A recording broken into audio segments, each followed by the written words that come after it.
In this video, we'll be trying to get a grasp of the Gospel of the Lord, also known as the Gospel of Marcion. This book was assumably rejected, but there are some serious questions about early orthodoxy that may lead to another answer entirely. Most of what we know about the Gospel comes from Tertullian. Tertullian was a prolific writer, and he authored a 5-volume set of works against Marcionism. It's a bit of a nasty work, and his characterizations can't be trusted, but some things can be determined from his works. First, Tertullian is probably writing around 200 to 220.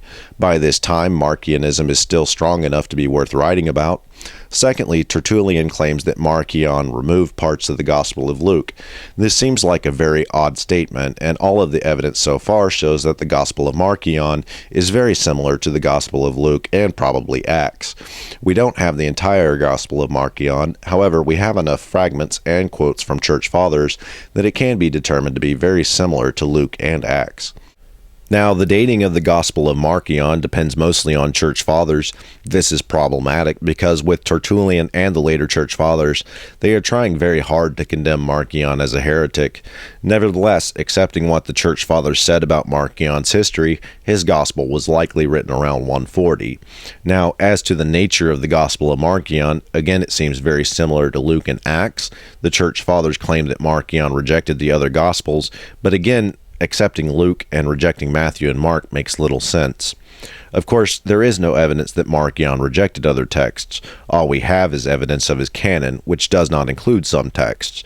That doesn't mean that he rejected them. It could very well mean that they didn't exist in his time. And we don't know the exact relationship between Marcion, Luke, and Acts. We don't know with certainty which came first.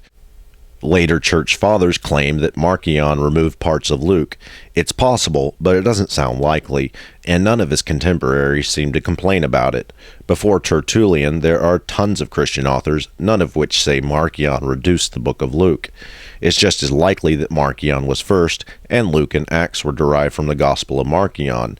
This would also explain the idea that Tertullian had that somehow the Gospel of Marcion was deficient. Later authors probably split the Gospel of Marcion into 2 books, made additions, and Tertullian thought it was the other way around. However, the Gospel of Marcion does not give us certainty about Luke and Acts at this time. There is one other curious possibility about the Tertullian statement. Tertullian claims that a reduced version of Luke exists.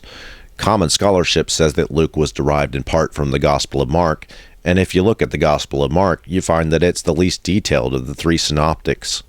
Could Tertullian actually be referring to the Gospel of Mark? This would explain why Tertullian thought Luke was reduced. It would also explain why later additions were made to the final chapter of Mark.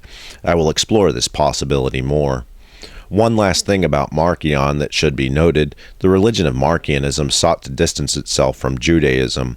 While some claim that this reflects some version of anti-Semitism, it actually makes sense in a historical context.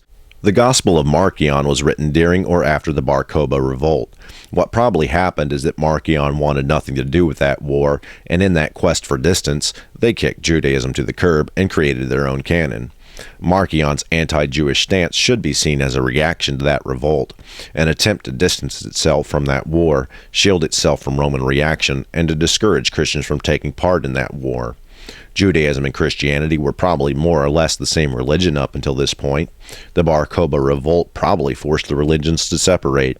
This war is probably a schism moment between Judaism and Christianity.